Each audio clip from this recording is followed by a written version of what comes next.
Okay, welcome everybody to the season finale of Coffee and Cases. Season two. Of season two. Season two. Season finale of season two. And boy, what a year it has been. Thank you guys for coming today. I know there's still people that are going to be popping in, but while that's happening, I just want to remind everybody and do a land acknowledgement that while we meet today on a virtual platform, we'd like to acknowledge the Indigenous peoples of all the lands that we are on today. Take a moment to acknowledge the importance of the lands which we each call home. As we gather here today, we pay our respect to the First Nations and Métis ancestors and reaffirm our relationship with each other. And as a reminder, the purpose of Coffee and Cases is to discuss pertinent topics throughout the continuum of stroke care.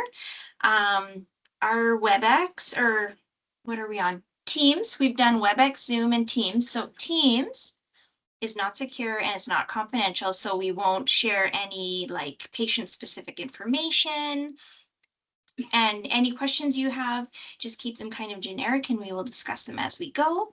And this is about, as you guys know, Coffee and Cases is all about community. Connection. And connection. And continuity of care. And coffee. And coffee.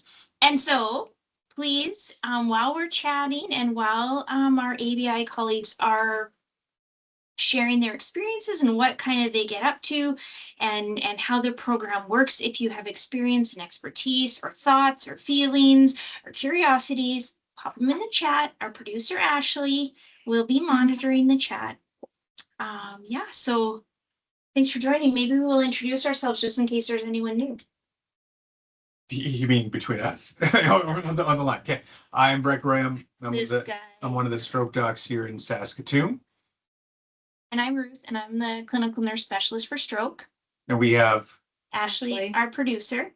She's a decade younger than us. She knows how to surf the internets and do all those things, which is great.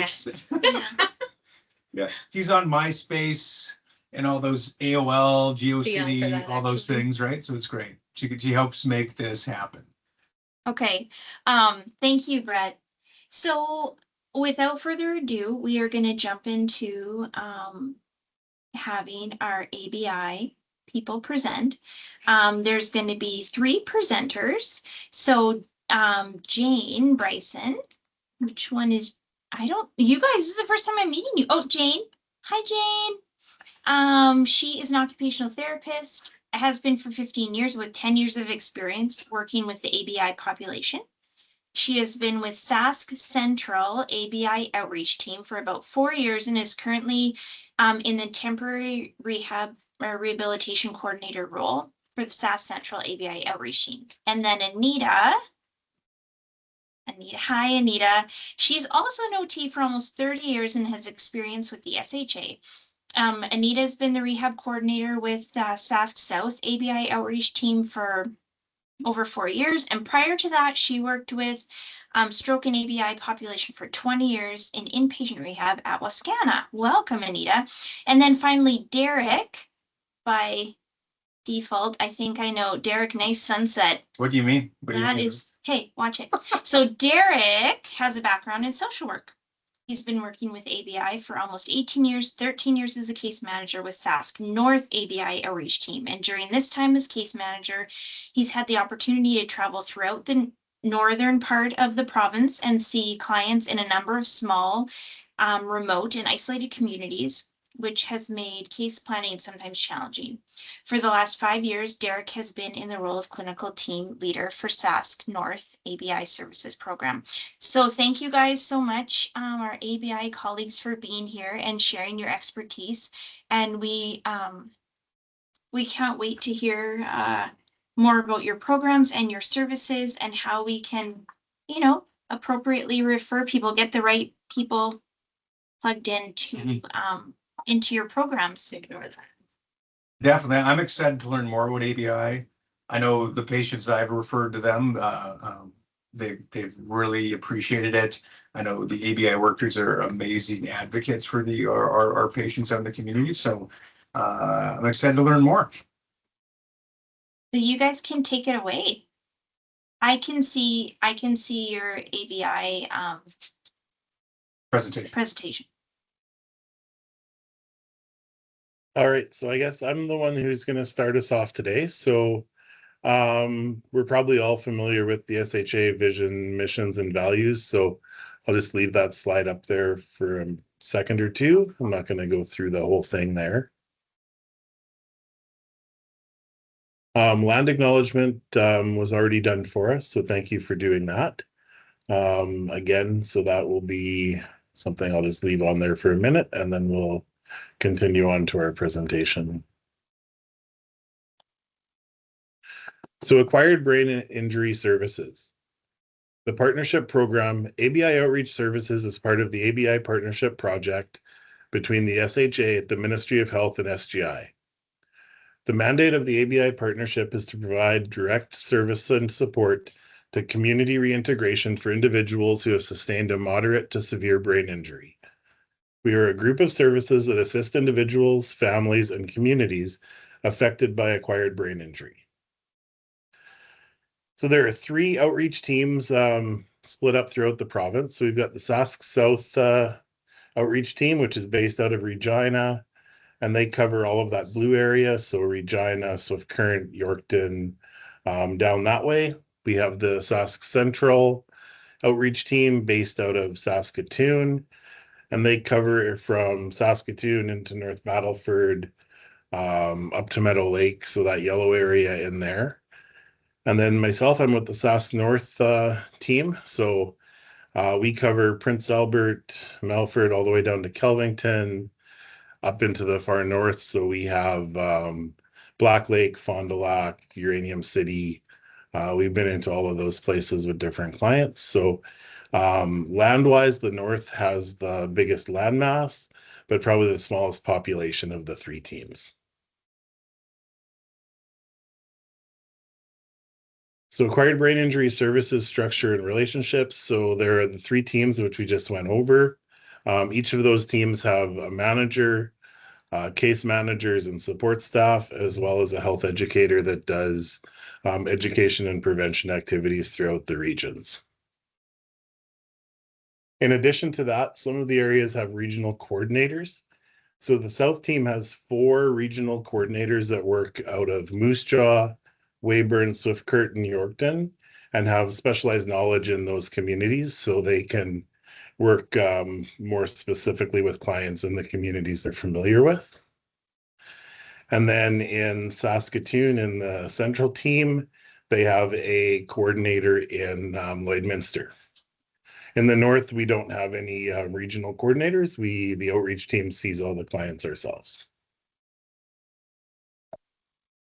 Acquired brain injury services. The acquired brain injury outreach teams and regional coordinators work to bridge the gap in service between acute care, rehabilitation, and the community. They assist the survivor through the reintegration process, focusing on quality of life for the survivor and the family. A variety of services may be offered, including coordination of community resources, family support, supporting clients to live independently, education and training, navigating the medical system, and returning to school, driving, or work. So who do we see? We see individuals of all age diagnosed with moderate to severe acquired brain injury living in the community. Stroke is a brain injury, so we do work with stroke patients as long as they're back at home and back in the community. They are eligible for our services. Families of survivors of brain injury are also people that we do work with. If they have questions about their loved one, we can try to help them out and give them some education on the kind of recovery process. Who don't we see? We don't work with individuals with congenital conditions. We don't work with chronic progressive conditions such as MS, Parkinson's, dementia, or Korsakoff syndrome. So it's got to be something that is a one-time event that caused the injury, and then that would qualify them for our services as long as it was a moderate to severe injury. So, case example number 1, Barbara. Barbara is a 55-year-old from La Ronge She's transported by EMS to RUH in Saskatoon as a stroke alert. A left MCA stroke is confirmed by CT scan. She attends inpatient rehabilitation at Saskatoon City Hospital for 6 weeks before being discharged home with the support of her family. How can Barbara be referred to the ABI outreach services? So there are a number of ways that she can become involved. Oh, I think I skipped a slide there. No. Okay, here. So we don't need a physician referral for our clients to work with us. We accept referrals from the clients, their families, members, and health professionals. Referrals are reviewed to confirm eligibility criteria is met for service. And for clients that do not meet service criteria, attempts are made to link the individual with the most appropriate resource in the community. And now I will pass it off to Anita. Hi, everyone. I think we did miss a slide back there in terms of Barbara. Just maybe sneak back to that real quick if that's okay. And for some reason, I think we're going ahead. I think we're missing a slide, actually. Yeah, it seems like we are. So, I guess go ahead, Derek. The slide that we were both talking about, it kind of listed off who we accept the referrals from, or in Barbara's case, who could have had an opportunity to put that referral in. So we could have had a referral in this case from RUH. Sometimes we do get them from the acute units and the ER. So that would have been the first opportunity to send a referral to our program. The other option would have been for one of the rehabilitation team members at Saskatoon City Hospital to send it in, and we do get a lot of referrals from that team. So that could be the social work program, it could be an OT, it could be a PT. It doesn't really matter who makes it, it could be by anybody. Then once she gets home, it could be the family members that refer her to our program. It could be her herself that is interested in service, or it could be her community physician as well, the person that she sees locally. So there's a lot of kind of pathways into our program. Don't be scared to throw in a referral if you have somebody that you would like to work with us. Having a second or a third referral is not a bad thing. It just means that there are people wanting that person connected with us. So we'll definitely get the information and connect everything together. So that's kind of the slide that I don't know where it went. It was there yesterday when we did a run through. So now we'll pass it on to Anita. Thanks, Derek. I also think we've maybe lost the ability to share, so I might get you to just move slides forward if that's okay for me. Yeah, I can do that. Okay. Thanks, Derek. So I think Derek covered the how do we get involved. So our service criteria is we are mandated to work with individuals with a moderate to severe acquired brain injury.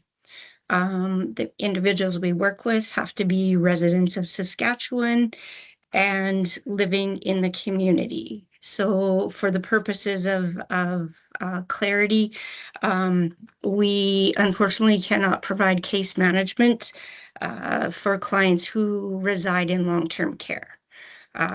So what we sometimes do for long-term care facilities is if they're having difficulty with a resident and their staff don't understand some of the behaviors that might be seen, we sometimes can go in and do education sessions.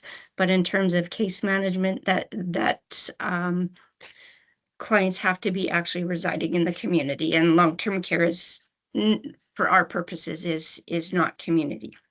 So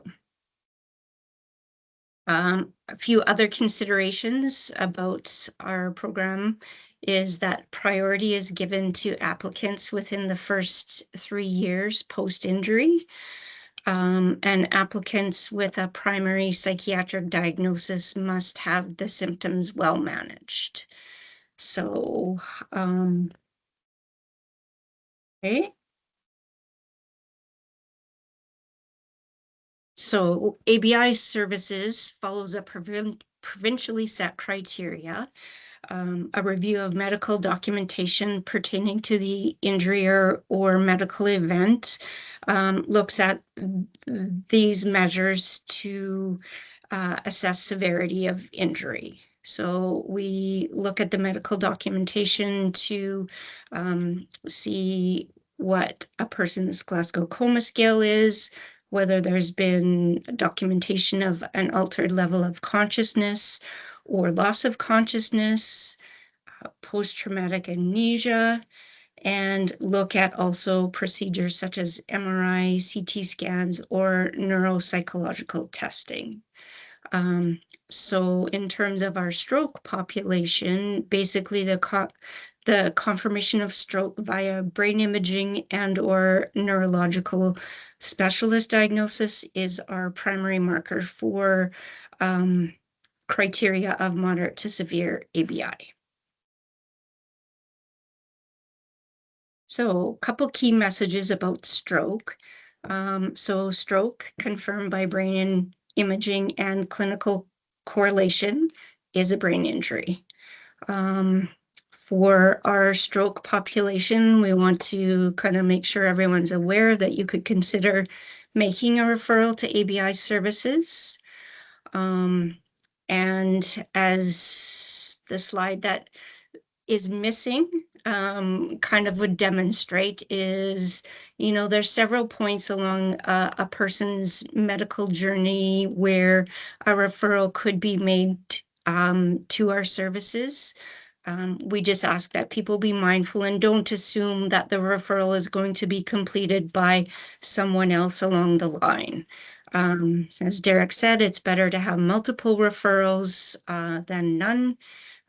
We can't support clients that are never connected to our service. So, and the last thing is just to discuss the ABI services referral with your client.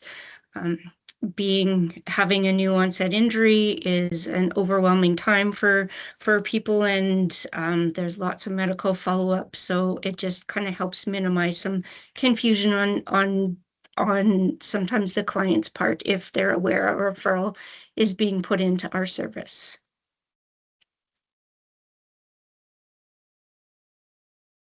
Okay, so what is it that we do? So we provide community outreach. So we meet people where they're at in the community, and we provide case management service. So as a definer, case management is a collaborative process of assessment, planning, facilitation, care coordination, evaluation, and advocacy for options and services to meet an individual and family's comprehensive health needs through communication and available resources to maximize patient safety, quality of care, and cost-effective outcomes. So just a little bit of a definer there for everyone.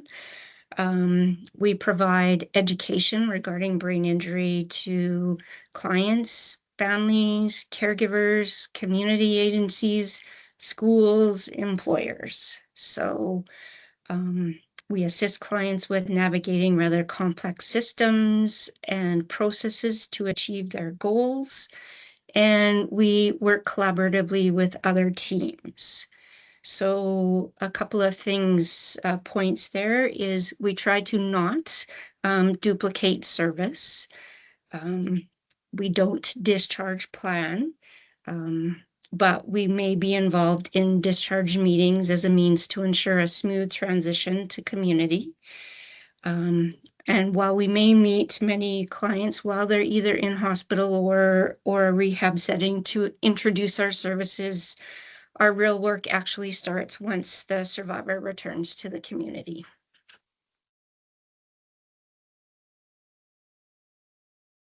So I think those of us in healthcare are very aware that brain injury or stroke does not just impact the survivor, it impacts their family members as well.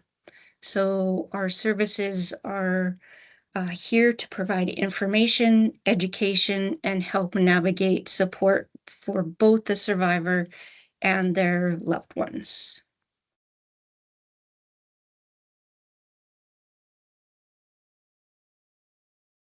Okay, so case number 2, Rodney. So Rodney's a 42-year-old father of 2 who lives in Balgony and commutes to Regina to work as an electrician.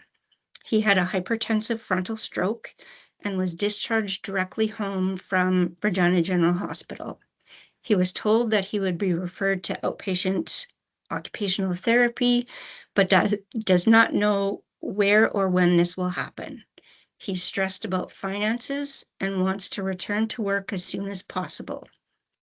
He doesn't understand why his driver's license was medically suspended since his stroke, because he has a perfect driving record.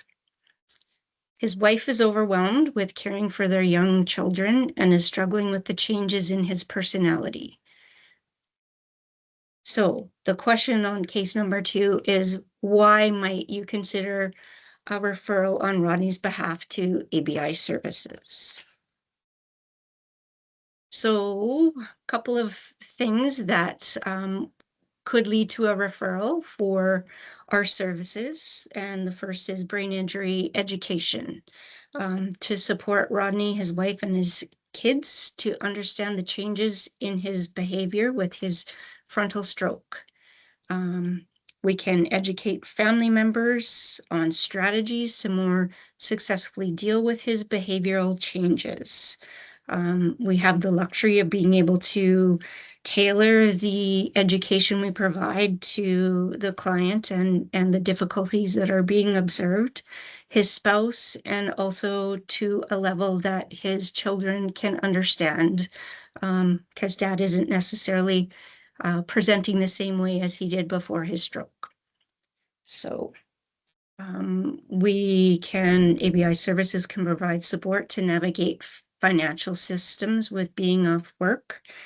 Financial system navigation can be quite overwhelming with or without a brain injury. So individuals may have to navigate short or long-term disability plans, employment insurance, CIS, SED, CPPD. So we can walk alongside Rodney and his family to help navigate those systems. So we can also provide support to navigate the medical system. And in Rodney's particular case, one of the things that, likely would be identified is we can help track down where the outpatient referral went to, and then be ready to work collaboratively with the outpatient occupational therapist. We can navigate the steps towards Rodney's goal of returning to driving and help him navigate his goal of returning to work.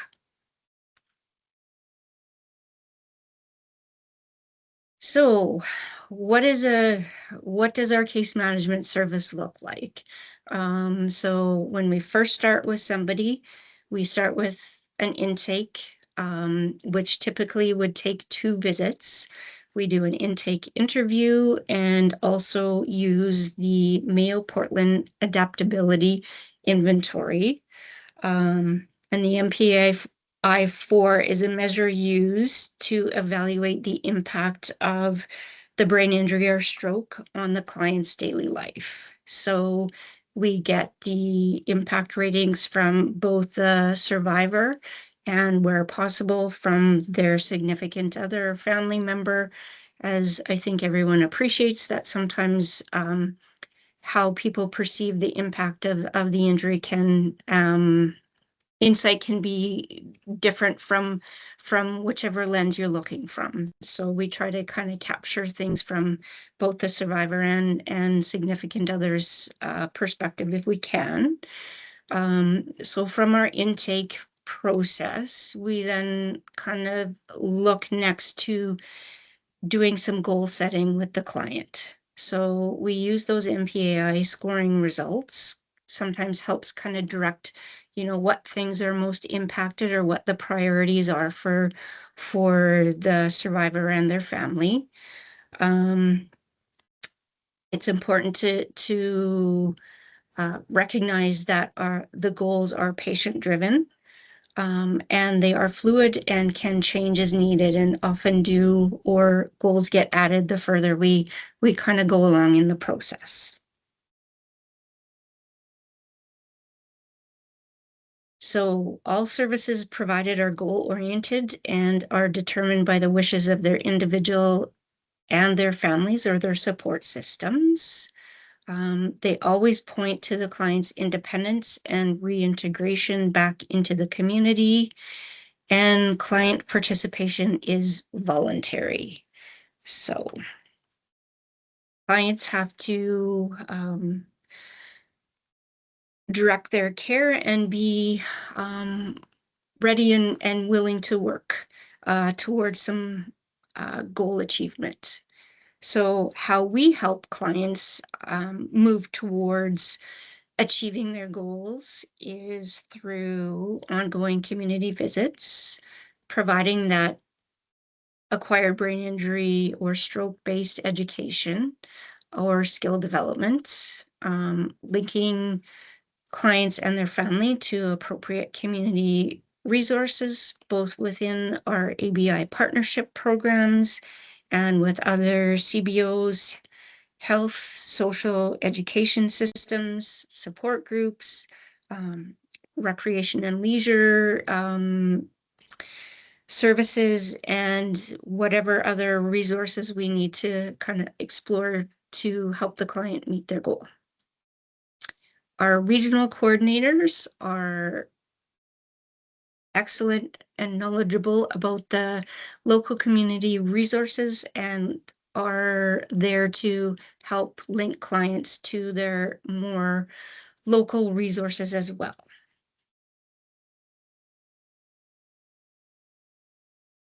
And I think this now goes to Jane. Thanks, Anita. I have case number 3, who is Frank. So Frank is a 53-year-old who sustained a stroke. Due to downsizing, he lost his job at a Saskatchewan grocery store in the months prior to his stroke. He was referred to ABI services by his exercise therapist so he could become more active in the community. He uses a 4-wheeled walker to ambulate. His driver's license was medically suspended. Frank met program criteria and provided consent to ABI outreach services. During the community intake visit and client goal setting, Frank expressed that he was not really an exercise person and was not interested in going to the gym. He was feeling isolated and did want to connect with other stroke survivors and participate in some leisure activities. He was also interested in returning to the workforce, but knew he was still too fatigued to be able to manage a work shift. So the question for case number 3 is, what would ABI service look like for Frank?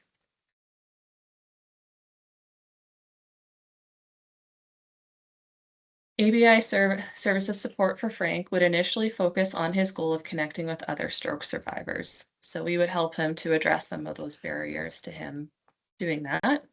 So this would include an application for Saskatchewan Access Transit, which is our shared ride service for those with disabilities who can't take regular transit. So it's completed by Frank with the support of his case manager. Frank was connected to the ABI survivor group, so ABI being the Saskatchewan Brain Injury Association. Frank was supported by his case manager to make his Saskatchewan Access Transit booking to attend the survivor group. He was nervous for his first community outing, so his case manager met him at his home and accompanied him on Access Transit to the first survivor group. The case manager attended the survivor group to introduce Frank. The following week, the case manager met Frank at his home to see him on his bus for the ABI survivor group and followed Frank there. For the ride home, there was an established plan that Frank would call his son when he arrived home.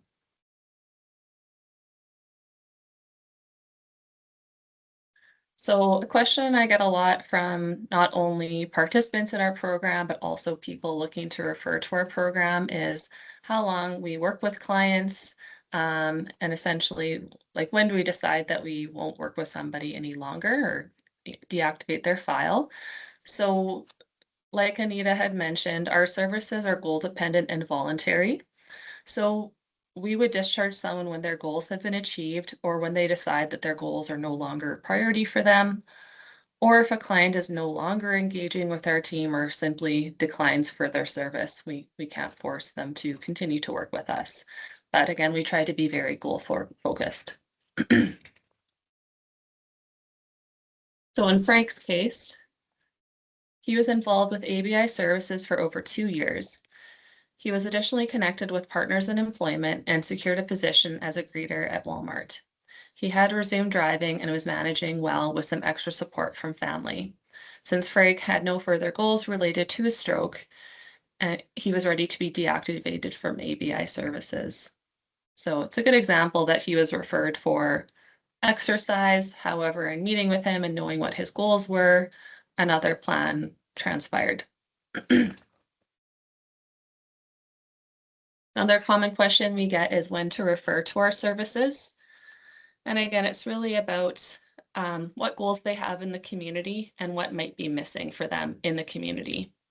So this may be finding meaningful activities to do, especially if people aren't able to go back to what they were doing before. Maybe they're not able to work at the moment or do the leisure activities they liked doing before. They may need some support resuming roles and responsibilities that they did prior to their stroke.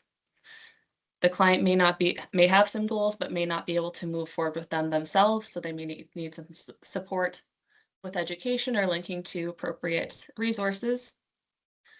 Connecting to community partners. So we have some ABI specific programming within our teams, as well as a number of community partners that we can connect people to, such as Partners in Employment, SARBI, and SABIA.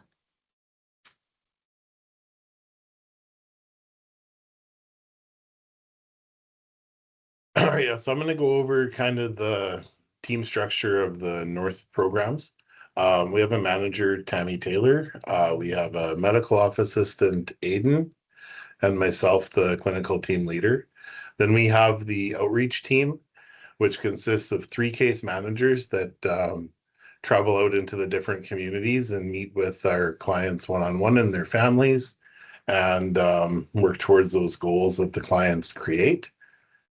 We have an independent living program with 1 case manager in that, which is Karma. And she does the same thing as the outreach team case managers, but kind of stays in an area that's closer around Prince Albert and the local communities here. We have a recreational therapist on that team, Nicole, and she does weekly programming. So through the summer, we do slow down, but through the winter, we run kind of a coffee group twice a month on Mondays. It's kind of an education and sharing group for people with ABI. We have an art class that we run on Tuesdays. We do a drop-in program on Wednesdays where people can get together and play cards or games and just kind of socialize at that one.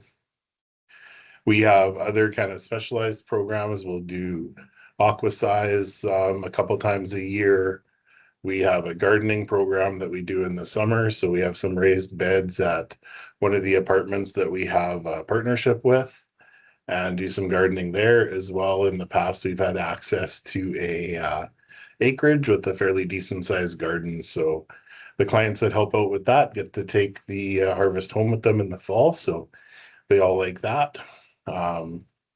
We also have a rehabilitation worker on that program. So she gets clients referred to her through the case managers, and she works with people doing home programs of either speech, physio, OT, psychosocial programs, exercise. So just getting comfortable, getting out in the community, walking, going to the mall, whatever people kind of have as goals that they want to do, but need that little bit of extra one-on-one to do it.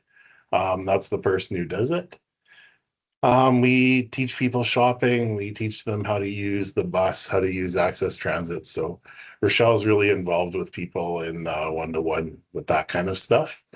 And our health educator is Erica. So that is the North team.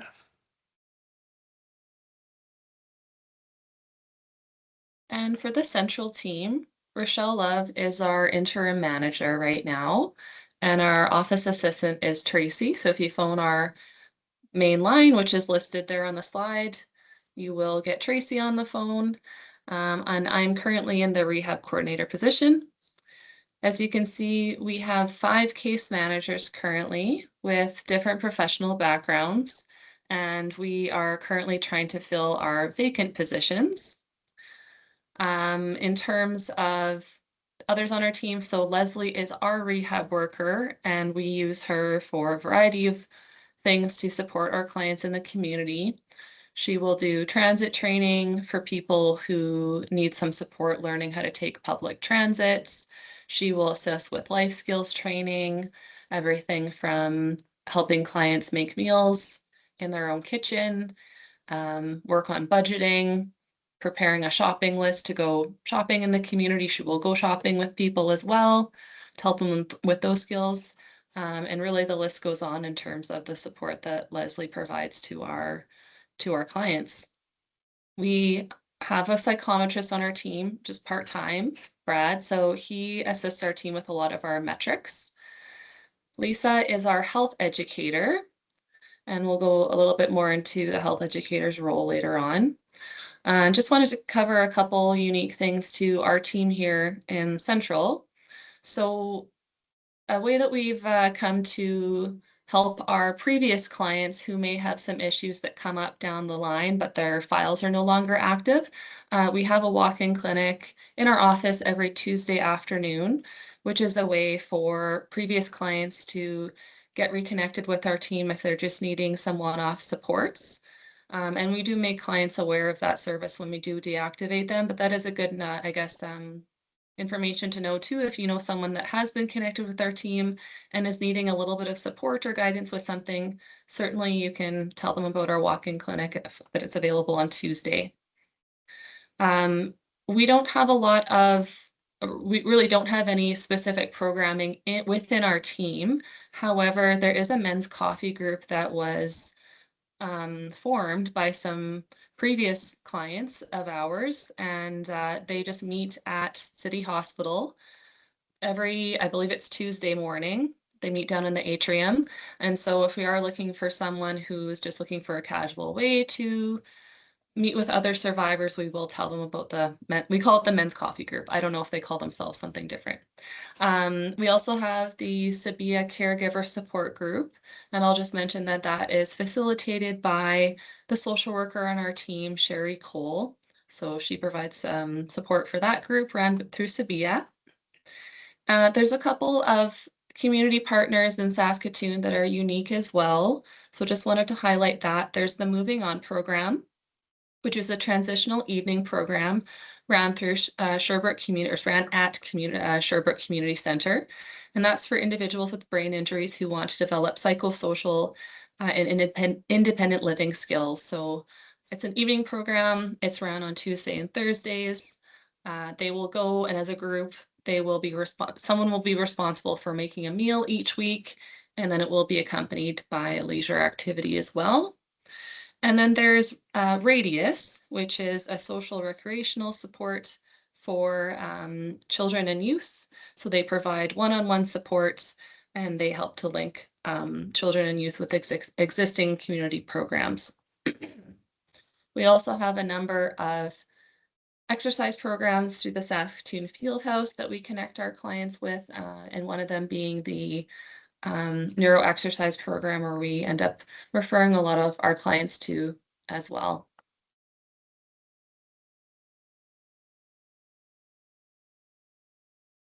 Okay, next up is the South Outreach team. So we're our manager is Kim Bickers.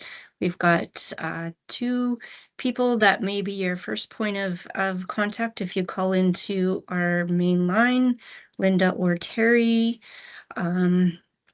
myself as a rehab coordinator, and then we have a fairly large case manager team with a variety of clinical backgrounds. So just to note, our Suzanne Lenboy is noted as our casual OT. She tends to work a little bit more with some of our pediatric clients. So we do have one vacant case manager position, and which is in the works of hopefully being in process to get filled. We have a rehab worker, Chris. He does much of the similar stuff as both of the rehab workers in the North and Central outreach. And Lori is our health educator. So a couple of the unique things that we do in the South in Regina are we have 3 groups that our team runs weekly. The first is an art group where survivors come to work on individualized and self-paced projects. We have a crib group where folks come to play crib while they're also socializing. And both our art and our crib groups occur at the South Leisure Center in Regina. They're 1.5-hour groups and facilitated by our rehab worker, Chris, with the support of an additional City of Regina staff. We also run a weekly communication group that uses City of Regina's space. So our 3 weekly programs, Arts, Crib, and our communication group, are all partnered with the City of Regina. So we use City of Regina space. They're all located at the South Leisure Center. Our communication group is a little bit different from our other 2 groups in terms of it's facilitated by strictly our ABI outreach team, our speech language pathologist, case manager Maddie and Chris are the group facilitators, and basically it's providing our survivors with some form of communication difficulty, safe space to try practicing different communication strategies and engaging socially with other survivors post-brain injury. So once a month, that group focuses on communication education, shared experiences, and other speech and language topics of interest. So all 3 of those programs are free to clients and are accessible to both clients who are active with our case management team and those who are not. So we've been happy to have that partnership as a way to support some of those clients that no longer are attached to our team, but are still residing within the community. So one other program we run kind of on an on-demand basis is a wellness group. Our nurse case manager and as well as Marie, as well as Chris, tend to lead this in the past. It's kind of run in a 6 to 10 week, pardon me, format. So different topics every week on wellness and targeting kind of clients who have a newer injury. So that's the South team. And we will just take a minute to talk about our ABI Education and Prevention Coordinators, since we did mention them, and they are attached to our teams here. So there's Erica White in the North, Lisa McGowan here in Central, and Lori Norris in the South. And in terms of what they do, obviously their job is education and prevention. The core programs that they run are Brain Walk, Brain Waves, and Party. So Brain Walk is an introductory brain education program for students in grades K to 6. Students rotate every 5 minutes through 10 interactive stations focusing on brain anatomy, function, and safety. Brainwaves is a fun, informative neuroscience presentation for students in grades 4 to 6. Information and activities focus on the brain and its function, the 5 senses, concussion, and protecting the brain, and it's available in person and virtually. And Party is a full-day licensed injury prevention program for young people in grades 9 to 12. Local presenters with direct knowledge of injury share their experience in sessions that encourage interactive and experiential learning. So our coordinators, our EPC coordinators, they travel into the community to provide these services. So some other things that they provide education on would be motor vehicle safety, bike safety, child passenger safety, pedestrian safety, ATV safety, and snowmobile safety. So especially out in rural areas, the ATV snowmobile safety is huge. So just some key messages to wrap up what we've discussed already. Again, stroke is a brain injury, so please refer your clients to our services. Referrals are accepted from all sources. They don't have to come from a physician. You can tell your clients they can self-refer, or if you are another professional, you can refer to us on behalf of your clients. Our services are voluntary and client-centered. So if there is a goal in mind that you want the client to work on, again, we go by what the client wants to work on, and we meet them where they're at and work with them there in the community. Length of involvement with our services is goal dependent, as discussed, and family supports are available when needed and can be accessed without client participation in ABI services. Then we just have questions. Okay, one already popped up from Bonnie. Do you have a referral form? How do we find it? Where do we get it?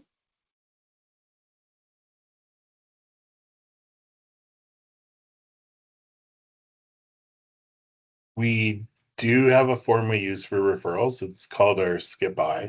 I guess we can send a copy to you. You can send it out to everyone if you want to. Yeah, that would be great. Producer Ashley, Yeah. I'll do it. we'll spam you all. And then other than that, you can just contact the teams directly for the area that you're looking at. And just give us a phone call and we can either email it or fax it out to you. And is it on the internet if we just Google ABI outreach program? I don't think the referral form is on there at this point. Okay. We are looking at getting it put up there. So Okay, this is a little bit of a yeah, variance, I think, in terms of for Regina or the southern part of the province, in that former Regina Capel health region on the intranet. There is, if you go into that department, there is an ABI department which does have this Sk. So we have a little bit of a different process if folks are referring from in acute care versus from the community. So I think this is one of the things that we're trying to get kind of have a little bit of a more centralized approach on. So Quick question, what's the amount of time between like a referral being sent in before, say, a patient started that intake with that phone call and interview? Is it like days, weeks, months? What, I might differ across the province, but what are some things that we can maybe tell our patients what to expect time-wise?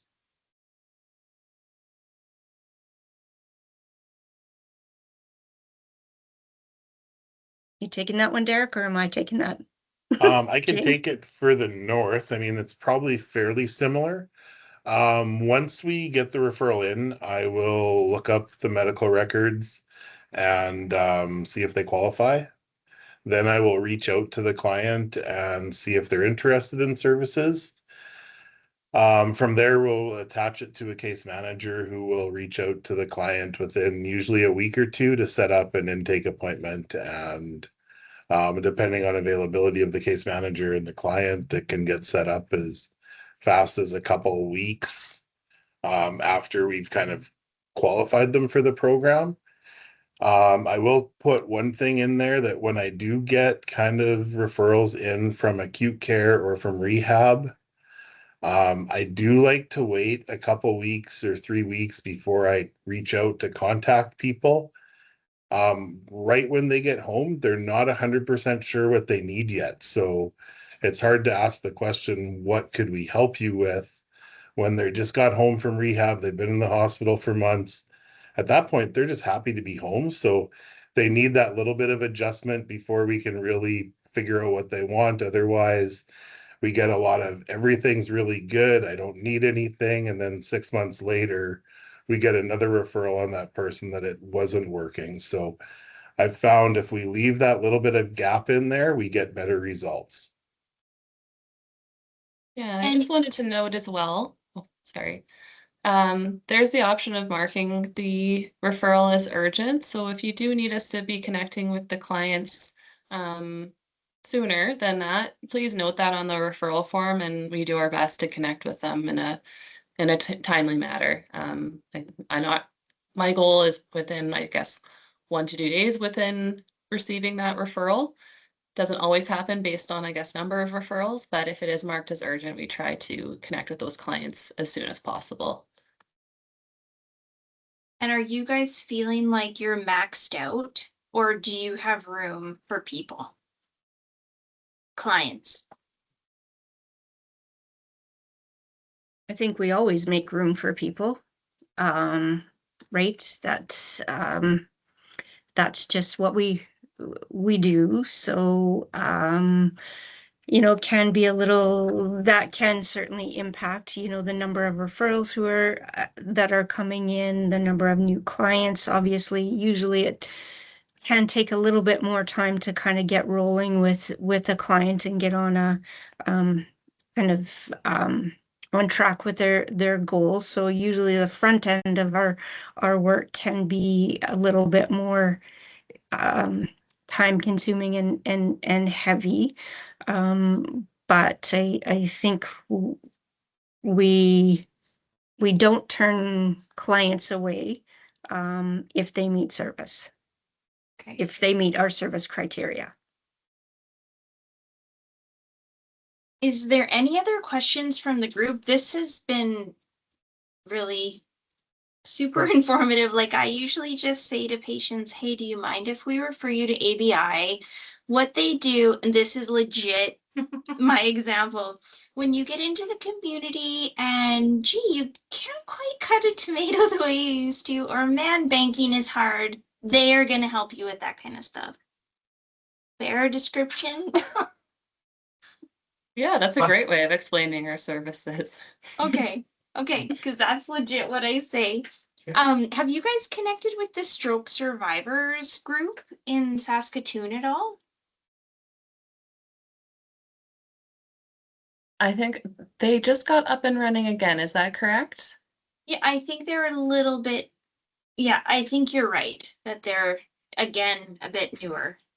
Yeah, they're definitely on our list of those to connect with. We have referred some of our clients there already, but I don't think we've had a chance to liaise with them. They are eager group. Okay, any other questions, you guys? Thoughts, feelings? Explorations. Okay, well, maybe I will say thank you to ABI, Derek and Anita and Jane. Thank you so much for giving us an hour. Oh my word.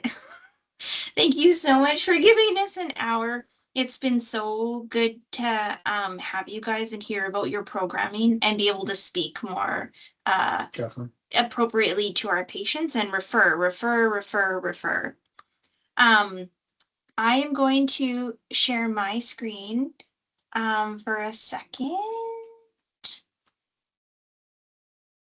And just remind everyone, can you see that? Can you see my screen? Oh, I have to approve it. Oh, approve it. There we go. Okay, remind everyone that Saskatchewan Stroke Awareness Day is coming up June 17th, except for at City Hospital, I think it's the 18th. Okay. But everywhere else, it is June 17th. Look at all the sites. There's 25 sites in all that are going to be participating and have info and swag. So if you're not a part of the day, go visit the booths at one of these local spots. And as well, it's been in the SHA news, so hopefully that's spreading the word a little bit. But this is pretty, I think it's a pretty big Send deal. send Effie your picture. Oh yeah, Oh, you yeah. owe us a picture. You owe us a picture. And wear black or red or heart and stroke swag Yeah. if you have it. Spread the word. Stroke is a treatable medical emergency. Remember the signs of FAST. Call 911. And then, I don't have a T&K award, but we will do a little, Golden Lobe Award.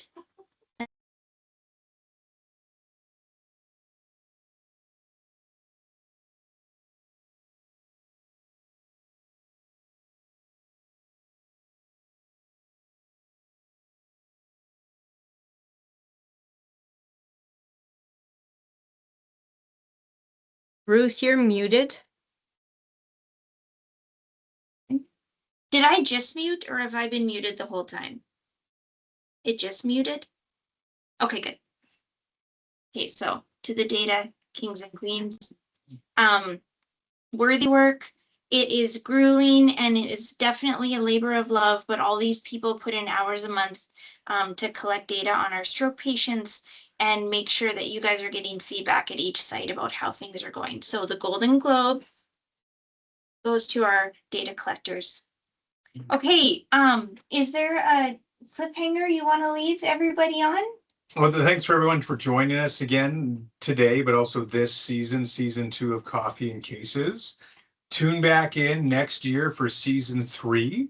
If you have ideas or speakers or topics, please let us know. Please let producer Ashley know. We can put it together.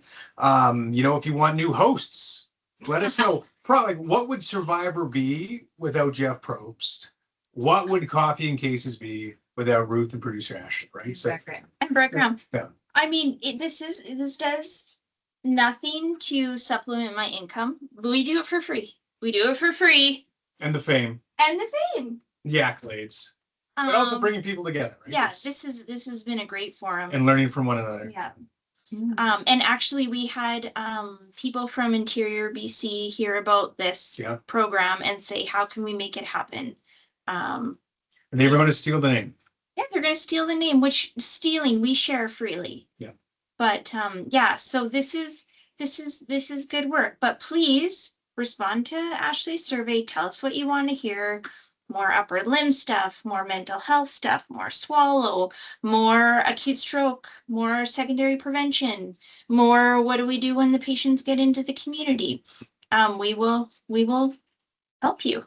And producer Ashley, you had a big announcement, didn't you? No, I Okay. did not. No cliffhangers from me. I'll Okay. email you in August probably to touch base And about. stop for the summer. Yes, stop for the summer. Yes. Probably September, October. That's the hope. Yeah. We will restart it up. We're just looking for funding. Looking So for for funding. 3 easy payments of $19.95, you want to send producer Ashley, that will help us. No, but we do want to try and get some coffee card money again. Yeah. Because you guys deserve a nice cup of coffee while you're listening and learning. Okay, All right. thank you guys. We will see you in Have the a good fall. Have a summer. good summer. Keep fit and have fun. Save lives and improve functional outcome.